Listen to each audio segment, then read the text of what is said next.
I'm Dr. Dennis Doss. I'm a board-certified plastic surgeon in Beverly Hills, and I specialize in facelift procedures. Now, you should consider a facelift when you have some signs of facial aging that bother you. And the typical places that you notice it first are the eyes and the neck. So women who are noticing facial changes in their eyes will notice that when they put their eyeshadow on, it starts to cake. That's an early sign that you may need a blepharoplasty to address the eyelids. In the face and neck, you may notice some early jowling, or it's just not as tight as it used to be and the definition is gone. A facelift will address that, and you may be a candidate for that.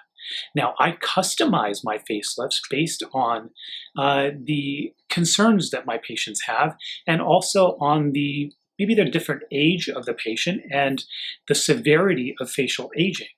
Now, we've been seeing a lot of patients coming in sooner, like in their late 40s or early 50s, to address these issues because they want to sort of turn back the clock earlier so that their friends don't notice that they've done anything, but they can still look beautiful and youthful.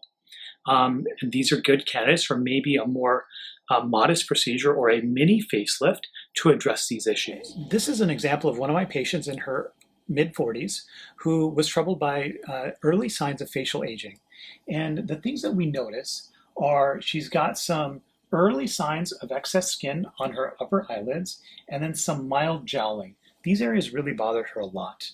And then she also has the laugh lines that she'd like addressed, and then also just the general quality of the skin.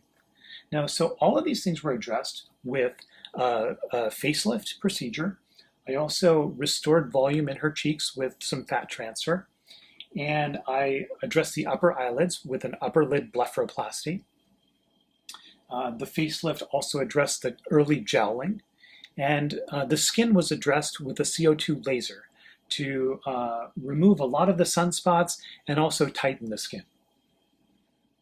Now, in this view, you can really appreciate the improvement in the jawline, how the jowls are improved, and she's also got a really defined jawline.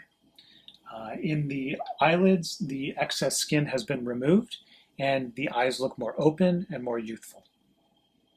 You can see that the volume has been restored in her cheeks with the repositioning of the facial tissues and skin, and also, in addition, I transferred fat to restore the volume in the upper cheeks.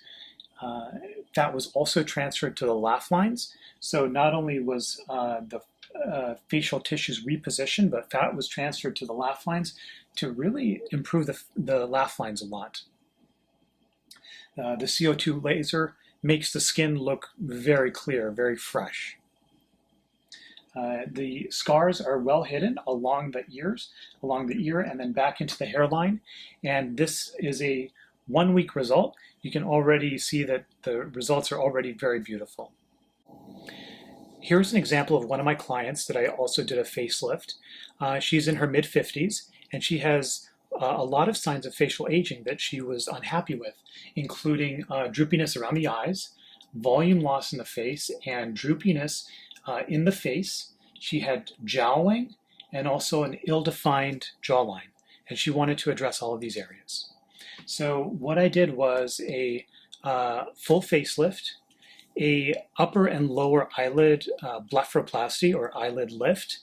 I transferred fat to her cheeks to restore volume. And then during the facelift, I also addressed the neck with a platysmoplasty, and that's tightening the neck muscles. And in this 3-month result, you can see improvement in her eyelids. The droopiness has been addressed.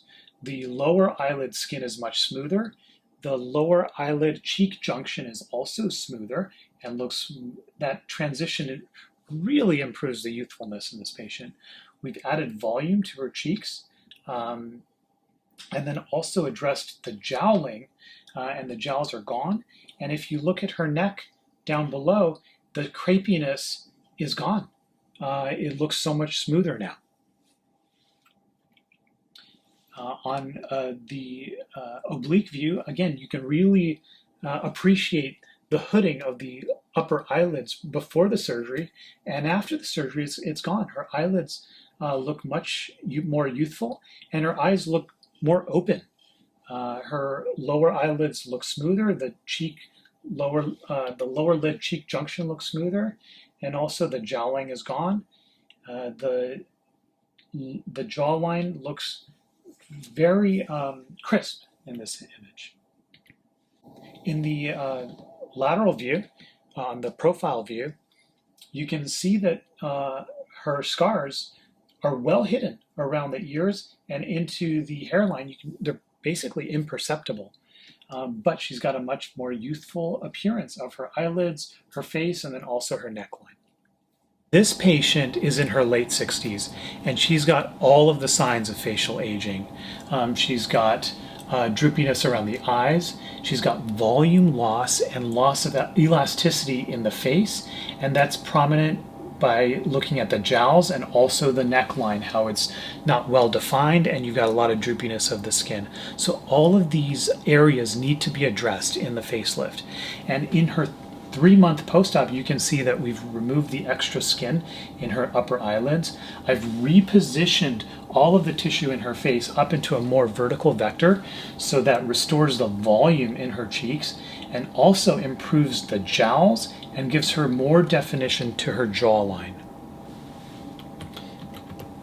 In this view, again, you can really appreciate the droopiness of the skin in the neck and how that has improved dramatically with the facelift by improving the definition of the jawline. It actually almost looks like her chin is longer in the post-operative images because I've removed so much extra skin and tightened that skin in the neck and jawline. So it really looks very beautiful and much more youthful. Now, this is the same patient that we saw earlier. Before, we saw her 3-month post-operative results. Now this is her 3-year post-operative results, and her chin looks almost the same as it did at her 3 months. So you can see that the facelift technique is long-lasting and creates beautiful, youthful results for a long time. Here's an example of a male patient in his late 40s who had some signs of facial aging that he wanted addressed. The things that bothered him the most was his eyes and his neck. So in this case, what I did was a lower blepharoplasty to remove the excess fat herniation in his lower eyelids, and then I also did a facelift. The facelift was important because he had a very, very difficult neck. These structures are very difficult to address and may require a combination of really advanced techniques in facelift. So not only did I do a facelift, but I also did liposuction in the neck and then also a platysmoplasty to tighten the neck muscles. And what we've achieved is a more well-defined neck and jawline. And he looks more youthful, he looks thinner, and he's super happy with his results.